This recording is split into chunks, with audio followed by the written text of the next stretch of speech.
suffocating. I'm waiting and always hesitating. Kryptonite desires set my heart afire. Heart on fire.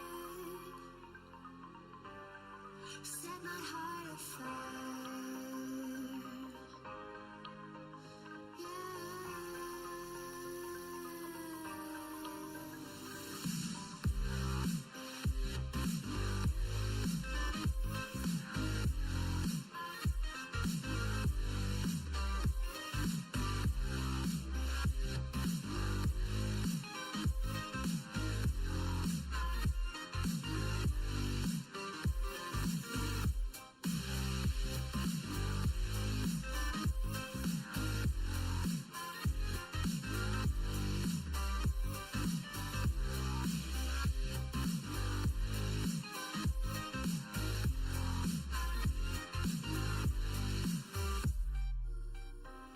With crimson secrets and forbidden bliss, can't stay still, don't stop that thrill. My bones crave your skin, temptation within, mistakes ignite the silence.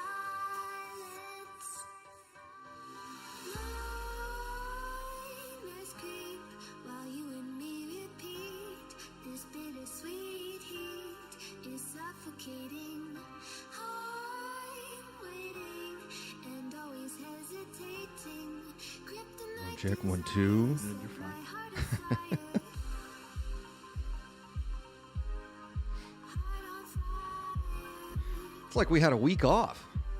Like I had two. Yeah. Oh, that's right. Yeah.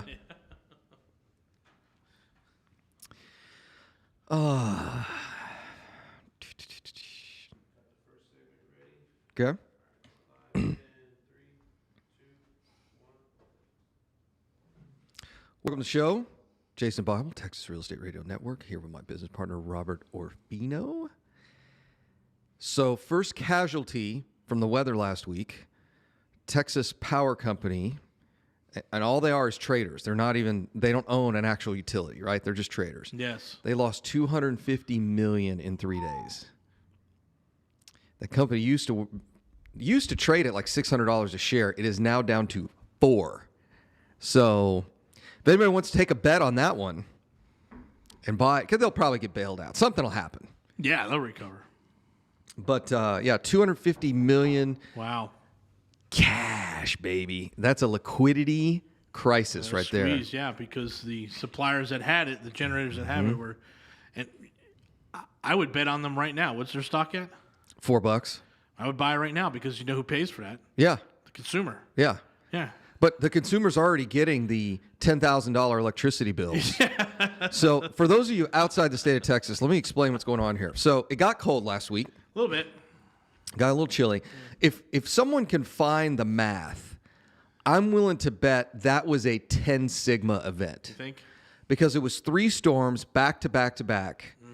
Usually we get a storm like that once a year. Yep. It gets cold. 2 days off. 2 days off. It's no big deal. But we had 3 back to back like that Yep. for a week. My guess is that's a 1 in 5,000 year event or something. I mean, it was I was saying absolutely bananas. 150, but yeah. It was absolutely bananas. So I would love to see someone run the stats on that. But in any case, so our grid is not designed for cold weather like that.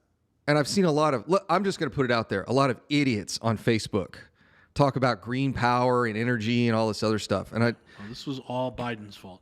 this was definitely Biden's fault because Yep. he's been in office 7 minutes. Absolutely. He did it. He absolutely did it. But what I find fascinating with some of the Illuminati out there is I don't know. I just can't do it anymore. Like, I just can't. Oh, I don't know. You know, you've said it since you came here. Yeah. We're in high school. This is definitely high school. You bet. These people have got, Absolutely.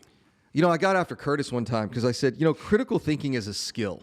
And what I've realized, most people don't have it. And it is a differentiator. It is something that you can tell that people have and why they're successful, right? Yeah. Versus people that are just, just keep butting their head against the wall, and that's how they get success, right? Eventually Right. they break through that wall. That's what I think a lot of that what I'm finding is that people who I used to have a lot of respect for, since COVID started. Yeah.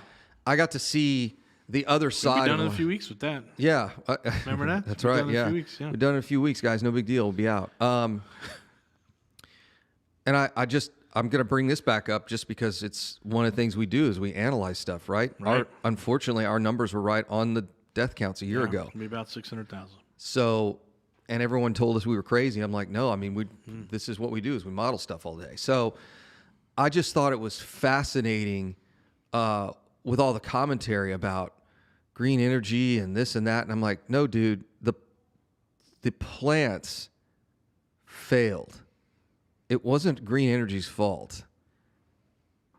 Like coal and mostly the natural gas. It was the gas fired. Yeah. The gas-fired plants failed at like a 60% rate or something ridiculous like that. Right. So just again, being a critical thinker, I just always go to the numbers, right? Yeah. So first of all, solar was just an absolute bold-faced lie. Yeah. 0.78%, less than 1% of the grid's power comes from solar in Texas. Right. And you know what? Yeah, day one when it was snowing and raining, but the next day solar starts performing at 60% efficiency, 70, 80, and all the way up. Wind is about 24% of the Texas grid, of the generation here in Texas, and half of that froze. So that would leave 12%. Well, let's talk about wind for a little bit. Yep. Because there's a big misconception about wind. If you really dig into the reports, wind doesn't work that well during the winter anyway. Most of those turbines are designed to tip up or stop at 15 miles an hour or faster. Mm-hmm. They don't blow in high wind. They don't want the stress on the. They're designed to. They have a governor. Basically, that stops it. But yeah, I'm sure there were some freezing issues with that, and there were some problems, and so that was half of it. But that would be 12% of the grid. Yeah. And we lost about 60% of the grid. Yeah. So tell me where the other 48% came from. Right. Because it wasn't wind or solar. Right. And that came from, one, there was a nuclear power plant down. There's 4 in the state. There's one offline.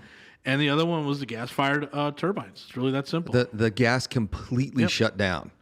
So I'm reading this stuff on Facebook, and it's like, dude, you can go to the energy website and read you can see the data in real time. Right. Are you that you're not just stupid. Now you're just perpetuating ignorance. And it was amazing for me to watch it all unfold while we were sitting in our house and where it was dark and cold, right? And I'm sitting there, I'm like, and then I actually found the 2011 report, the government report, where they said, hey, this is what we need to do for the next. So in 2011, we had a really bad ice storm here, shut down a bunch of stuff, but it wasn't as bad as this one. Mm-hmm. And I pulled the report. It had nothing to do with green energy. I mean, it was all like, hey guys, we need to we need to get these things ready. Sensors, valves, and I'm just reading this stuff, and I'm like, it's just like the coronavirus stuff all over again. It's like, what is your political leaning? Yeah. And what do you believe? And I'm like, guys, the data is right here. It can tell us what's really happening. But it was such a shocker. I guess I shouldn't be shocked anymore.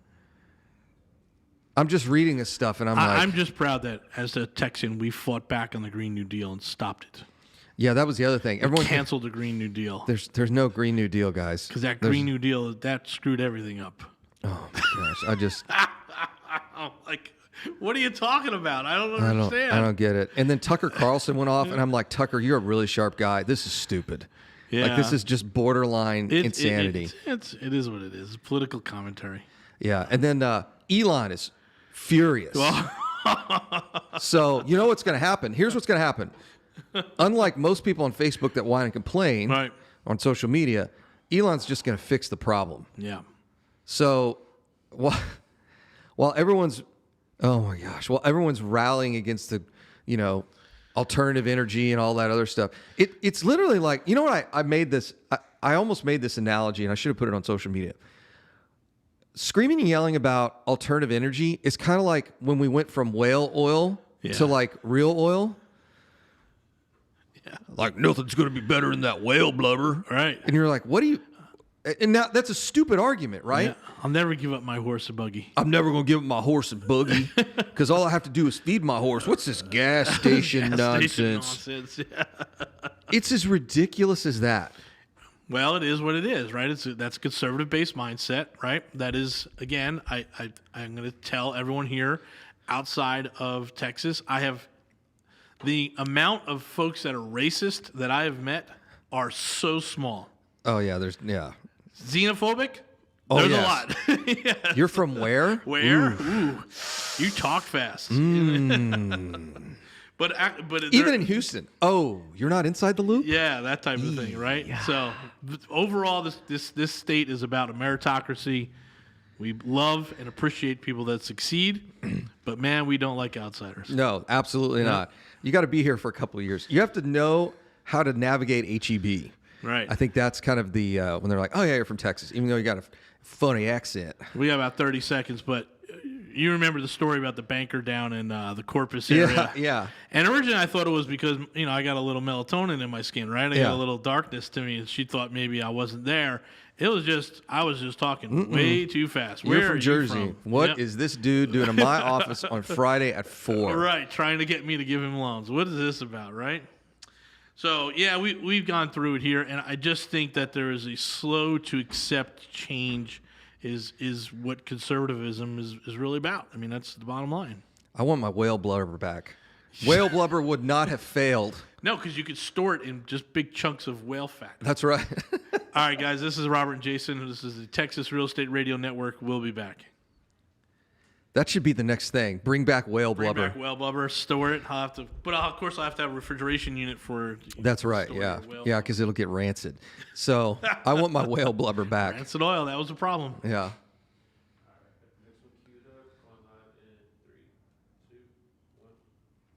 You know what I realized is I don't want electricity in my house anymore. What do you mean? I want candle power. You want to go back to gas I fire? do. I'm going to go to gas. I'm going to get a wood burning Those stove. newfangled hot water heaters just give me a good old one that would explode. Yeah, I think it's completely unsafe. It's an unproven technology, as we found out last week. I'm going to go back. We're going to go back to the Civil War era candles and a wood burning stove. You know what happens is again, yeah, you can be a critical thinker, or you can just or toe the line. Yeah. Right, and there's as much craziness on the left in California. Oh, sure. About all the gun-toting, guys who were going to come and wanted to kill everyone, and I mean, really, yeah. And then versus what we have out here. So I just think it's just human nature. Yeah. I don't think anything has really changed. Right? I don't think about any of that stuff. There was all kinds of crazy fads at all kinds of points in life. Nothing's really changed. We're just still a bunch of animals, just walk upright. That's it. There's, it's kind of been interesting. I've been studying behavioral psychology for the last couple of years, and it's interesting to me that because our hindbrains have been developed over a millennia or two, that a lot of those same behaviors are. You can learn certain things. However, some's just written into the code, right? Yep. And the fact that we enjoy the indoors and wear clothes when we come to work and all that sort of stuff, there's still a subroutine that gets run, right? And so you brought up a good point in that how much of this is really folks just can't handle change, right? It's change. It's just it's not the change, but what I find fascinating, the other thing that was really interesting was. Texas is very much reliant on its, that's kind of the thing, right? You got to rely on yourself. Right. And when I saw folks lose power for a couple of days, they went absolutely bananas. Oh, yeah. They were calling for the socialists. Bring them in. Yeah, it was absolutely Bernie, crazy. save our grid. Yeah, I was like, what is going on here, guys? And it kind of brings back that old saying that, we're 3 days, most Americans are 3 days away from starvation. Yes. And I'm like, you guys can't survive for 2 or 3 days without... I mean, don't get me wrong, it's miserable, but it wasn't too bad. I had the raspberry chocolate crunch, from the mountain food, and then I had the biscuits and gravy. It was really good. Oh, there you go. Yeah, it was good. How was that biscuits and gravy? Is it really good? Yeah, I was shocked how good it was. We had. I want to just make it, and then throw some bacon crumbles. Yeah, at the house. Yeah, it was kind of funny. It's pure salt and. I know. Yeah. Oh, it's it's pure. It is complete salt, right? You know what's funny is I'm sitting there, I was watching all this stuff happen last week. People are losing their minds on Facebook. And I was like, and I'm sitting there thinking, I'm like, I took my 7-year-old, at the time he was 7, on his first long hike, and it was 18 degrees outside. We camped in it. And I'm like, guys, this is not that big a deal. Like, it's not survival that they were complaining about. It was civilization and the society.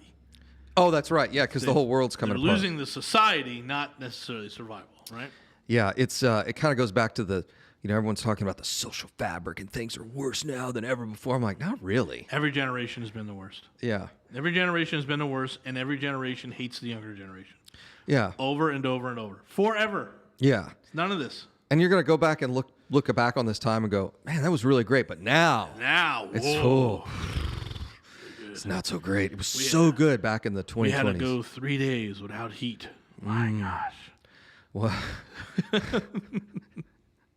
most people's houses have enough insulation, even if they're, we got down to 48 degrees indoors. Yeah. That was cold, but I was like, just keep the tap open. We're not going to bust any pipes here. I was amazed how insulated some of these houses are, where it was literally like 10 degrees outside, it's 50 inside. I mean, that's pretty. Now, it's not going to sustain that long term. But true, but that's a pretty good delta. It's amazing. Yeah, I was 30-degree delta is pretty amazing. Yep. It was 40, almost 50-degree difference, and it's like that's pretty incredible when you think of that, a house that can maintain that. I'm sure it was about the same in my garage. I wanted out to my garage for one reason. I'm like, I think we could sleep out here. Yeah. I think it's protective enough that we could sleep out here.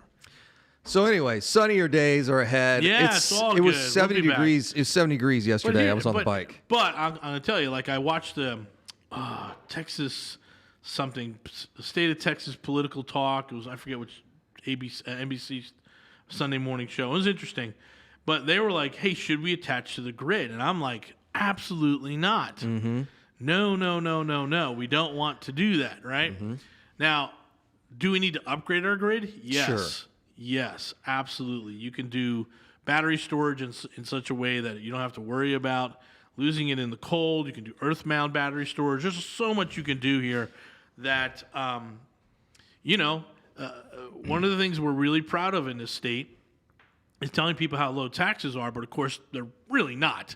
No. We just do these little side deals, right? Yeah. It's like we pay for the school tax separately. We pay for the water separately, right? So there's going to be $1 billion upgrade in your water system in Houston. Well, we're all going to pay for that for the next 50 years, right? Right. They pull a bond.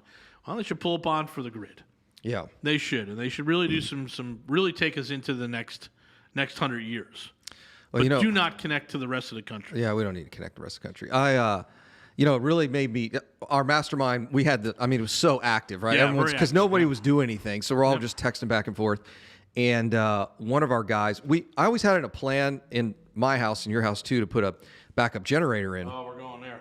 And in any case, so we're going back and forth. And one of the guys in our group, they lost power to the house. So when you lose power to the house, you lose power to your pump, your pool pump, right? So a pool pump goes out, but then the other problem with that is you can't circulate the water and you can't run it through. He's got a pool heater, obviously for the heater in the hot tub, or for the pool in the hot tub. So he lost his pool heater. And I think his pump. Pool heater's $3,500, and the pump's another G. I mean, it's $4,500 just right there.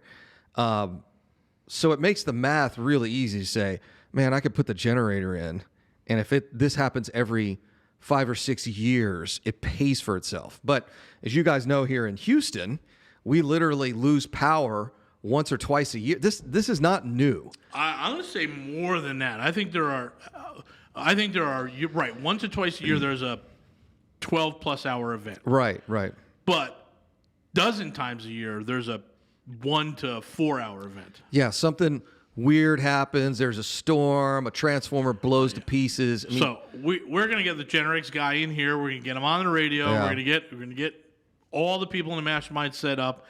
I'm so pumped now to cut some trees down in my backyard and get my solar panels going, and then basically get my Tesla battery pack. Yeah, so for the folks that are on the mastermind, we're going to do a group buy from Generac. Yep. So we're just going to chat with the local guy here. Yep. We've got a rep. And we've got a plumber. We have a master plumber. So if we can save on the plumbing side of it, which is I know where the most expensive part of the generator package is, we'll be in good shape. Yeah, so we're all going to get, everyone's just going to get, it's going to be Gonna get $7,000, $8,000, $9,000, $10,000 we'll talk bucks. to them about solar as well. Yep. Yeah.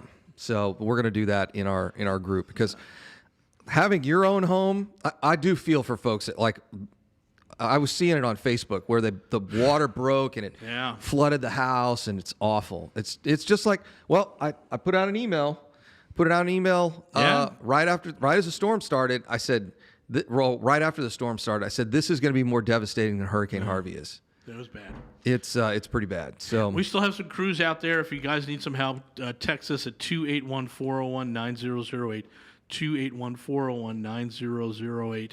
We just have our emergency plumbers and cleanup crews out there. We're going to do that for about 5 more days if you need any help. Robert and Jason here, Mr. Texas Real Estate Radio Network.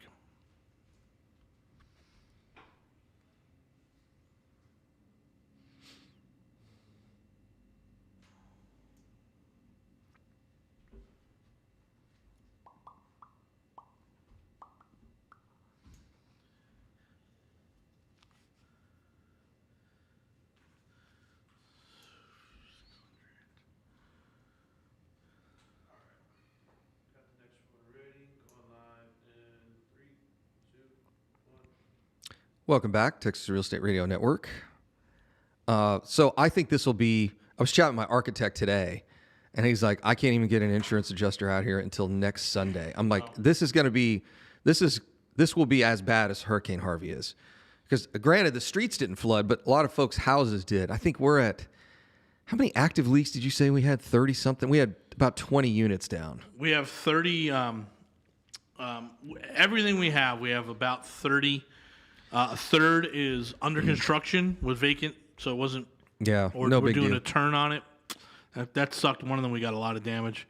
Another 10 are under other people's management. We still have some other property management, and then the 10 that we're doing are under our own management. And we're, as of today, everyone will have water. Yeah, everybody ready. And so what we've been doing is, and we're still offering the services if you're interested this week, is we just go out there, make sure the building has water. Muck everything out, right? It's called a muck out. It's wet. Rip up the carpets, get it set for dry, cut down the drywall that needs to be dried, spray the antimicrobial, and we get paid on the spot for that. And if you want us to come back and do the insurance work, we will. We're probably going to do, I don't know, about $500,000, maybe $1 million worth of insurance work on the come, meaning we'll bill the insurance company directly, so you don't have to put any money out of pocket. But other than that, we just want to get paid for the plumbing and the muck out we do right now. On average, it's only been about $1,700-$1,800. We had some big ones earlier in the week. So, yeah, if you need some help, just give us a shout, 281-401-9008, 281-401-9008. But here's what I'm seeing happening. It's really interesting. Is you call a plumber. Yeah. And the smart plumber, construction guy, sends someone out there, writes you a bill, and takes a deposit. Then he gets you in when he gets you in. Gotcha. So you're already hooked. Yeah. Now you're waiting. Right? And so don't do that. Don't do that.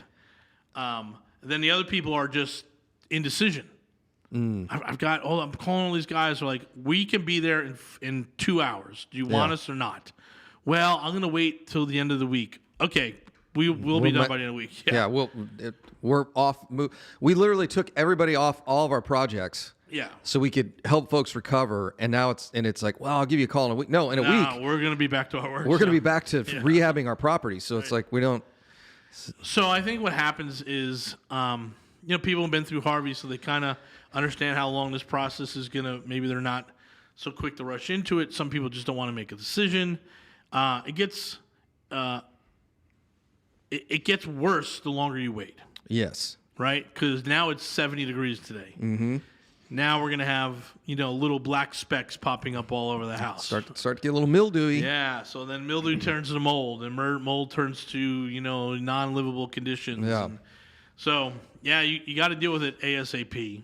And I just think some people get frozen, or they have a family member they want to stay with. They'll come back in a couple weeks, and that's going to be the worst thing possible, right? You'll have black hair all over your over your walls. So, Yeah, we do what we got to do, but we'll be back to it in probably about a week and get back to normal out here.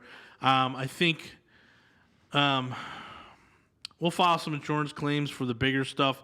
The other stuff, we'll just have to bill the funds and bill the syndications for the. But it'll all be fair. It'll all be based off the insurance numbers.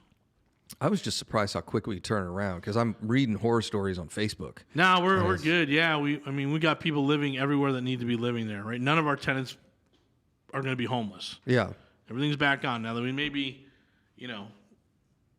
open ceiling or cardboard on the ceiling while it dries and that type of thing. But we'll be back, and then next week we'll run the drywall crews out there and we'll patch everything. We'll be good. Yeah. Yep. So we should be back to normal in a couple weeks. Yeah. Yes, and then we'll be ready for hurricane season. And then Corpus.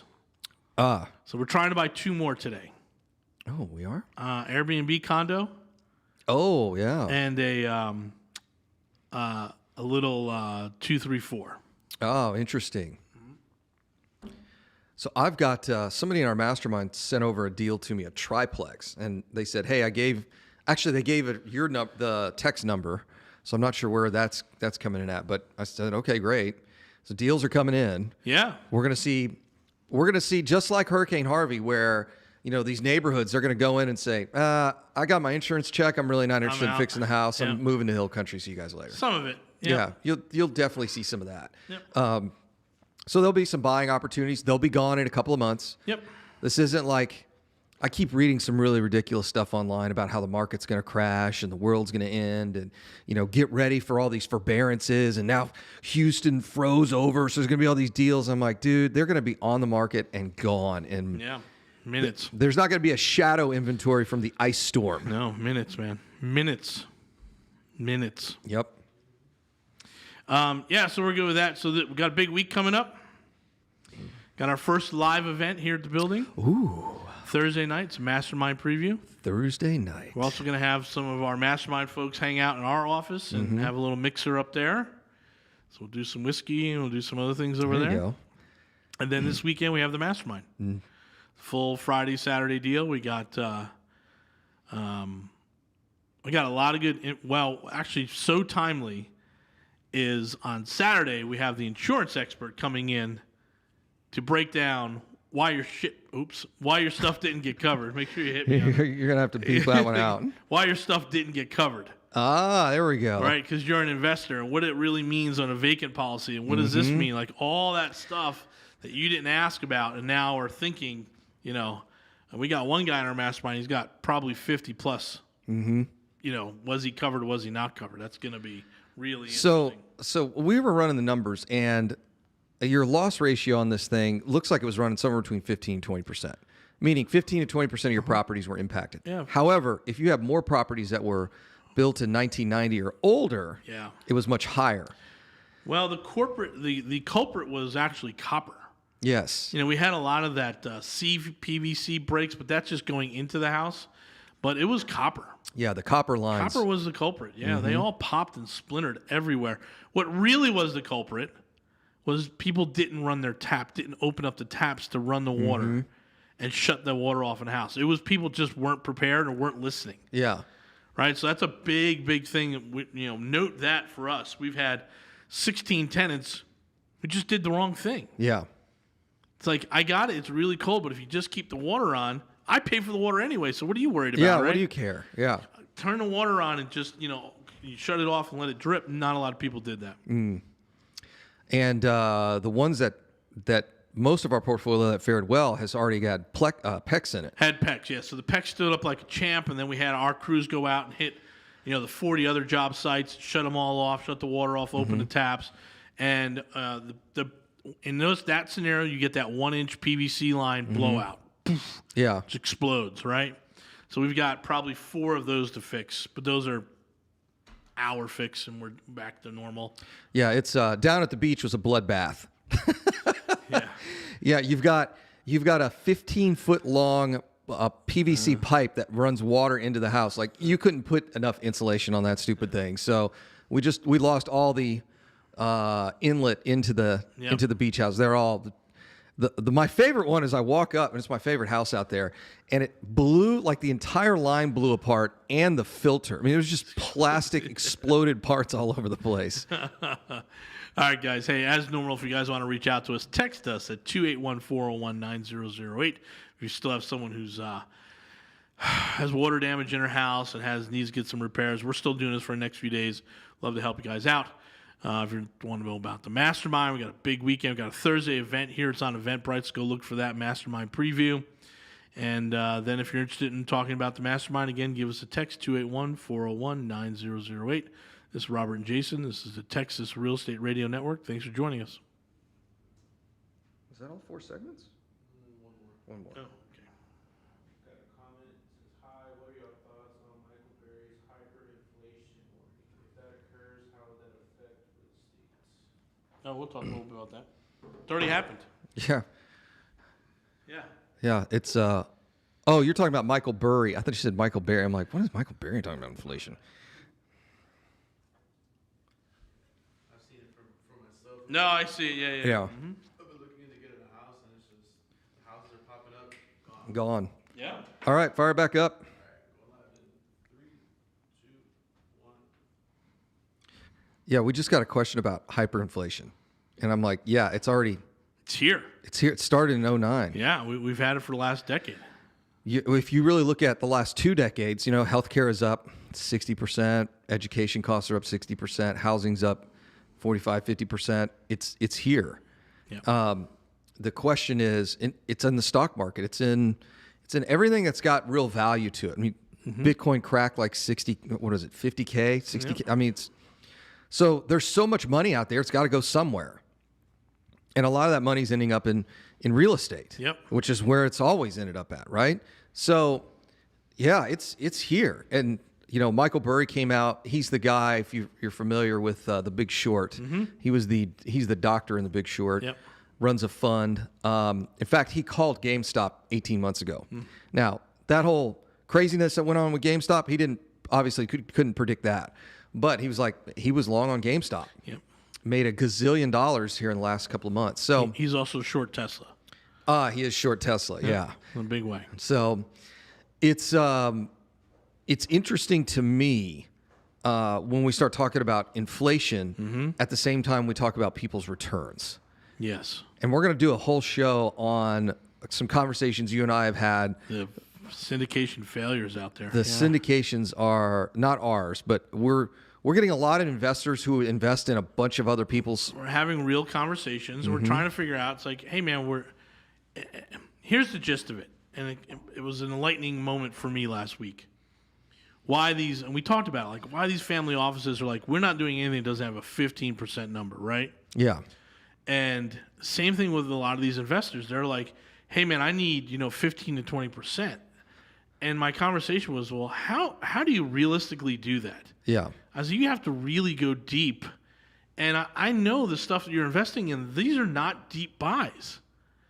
And the reality with the apartment syndicators is they don't perform as their pro forma suggest. Right.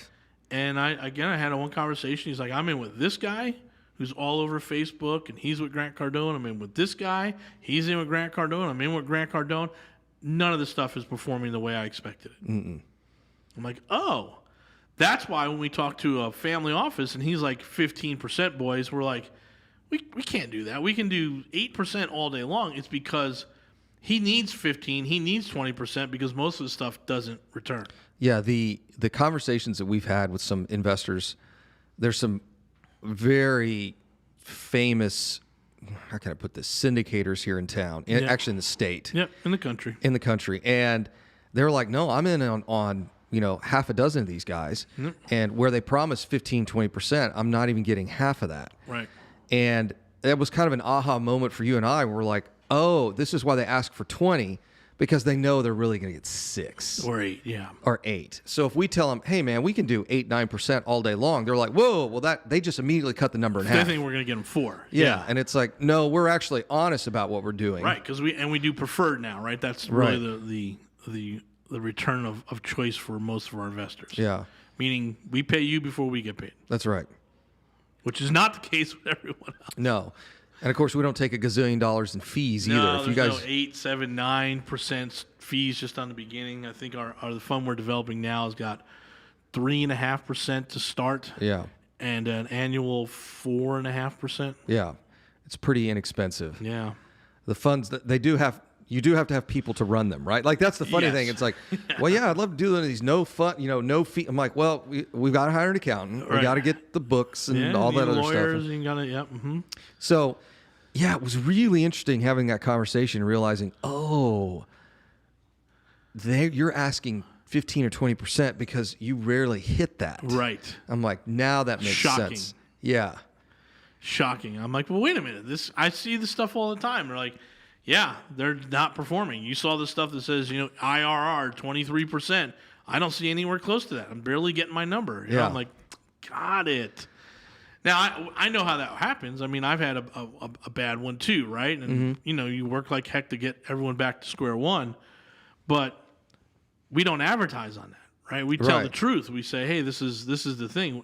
So, again, really, really eye-opening conversations last week with some of these investors because I'm just like, well, why don't you like this fund? What's wrong with it?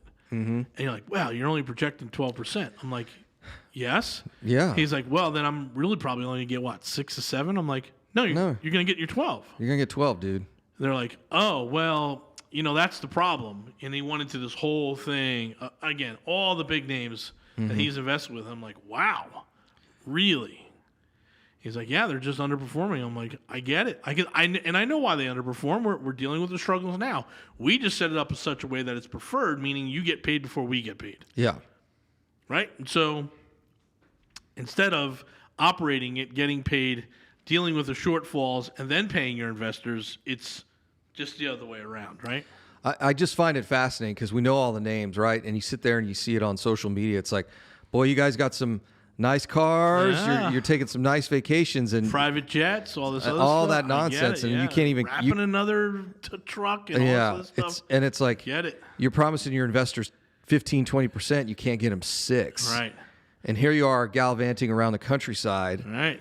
Essentially, what you're doing is lying. That's really what these guys are doing. It's marketing, right? No, it is, but it's like, hey, it was funny. I actually had a banker tell me this story one time, and here's the thing: bankers talk, Yeah. lenders talk. Yeah, there's no client privileges. There's no lender-client privileges, right? Investors talk, right? Yeah. So it eventually just comes back to us anyway. Yep. Like I end up when someone's like, "Oh man, that guy's really like crushing it." I'm like, "Nah, he's not. Yep. He looks like he's crushing. I mean, he's got some fancy toys and big house and all that, but either we're invested in it or somebody we know is invested in some of the stuff they're doing, and it's like, yeah, it's not that great." The thing that bothers me the most is I'm the only sucker out here who, when a deal goes bad, I go reach into my own pocket and pay the investors. That's right. Yeah. I'm the only sucker, right? Yeah. But I'm going to keep doing it. I got one more guy to take care of, and then we're done. Yeah. And I'll tell the whole story about all that mess. But, yeah, no one else does it. It just went bad. Yeah, deal with it. Oh, we No. just lost money. No, it's just There's a section in Robert Kiyosaki's book, and this is why I do not like Bob Kiyosaki. There is, and I'm trying to remember which one. It's not Rich Dad Poor Dad. It might be one of the other ones where he basically says, "Well, the deals that go bad. I mean, my investors are the first ones that invest in the next one." I'm like, "What do you mean when your deals go bad?" And this is another thing I've got a problem with Gary Vaynerchuk. I can't find the video, but it's out there. Kid, yeah. Where he had a buddy of his that inherited $1 million from his parents. I think it was grandmother or something like that. And he just wanted to invest. So they invested in one of these startups. He lost all of it. Right. And he's like, "Well, them's the breaks, kid." And I'm like, "Are you kidding me?" Right. Oops. Now, it's different if it's guys like you and I who are investing. We lose a bunch of money on something. It's no big deal. We just go make it back, write a check. Yeah. But I'm like, here's a guy that's got $1 million who's never earned it. This is one of the things I keep telling folks. I'm like, it's not making 10, 15, $20 million. It's not the making of the money. It's what you become when you're doing that. Right. That's why I just don't. When people start like just throwing a fit over crashes and all that, and they're like, "Aren't you worried?" I'm like, "No, I'm not." Right. Because what happens? There's always a rebound. There's always a pivot, comeback. yeah. Just pivot. It's no big deal. Yeah. We pivoted for COVID. We've pivoted Right. for a ton of stuff, right? It's just, you just turn it back around. So, but you don't learn that lesson unless you've built up these portfolios, right? You've built up these empires. So Yeah. So I'm looking forward to the day where I take care of that one last investor and have a really good story. So, it's going to be fun. yeah, a lot of fun out there. So, hey, anyway, this is Robert and Jason. This is Mr. Texas Real Estate. Give us a shout at 281-401-9008. Go ahead and text us that number if you need anything from us. And we'll see you tomorrow night. Thanks a lot.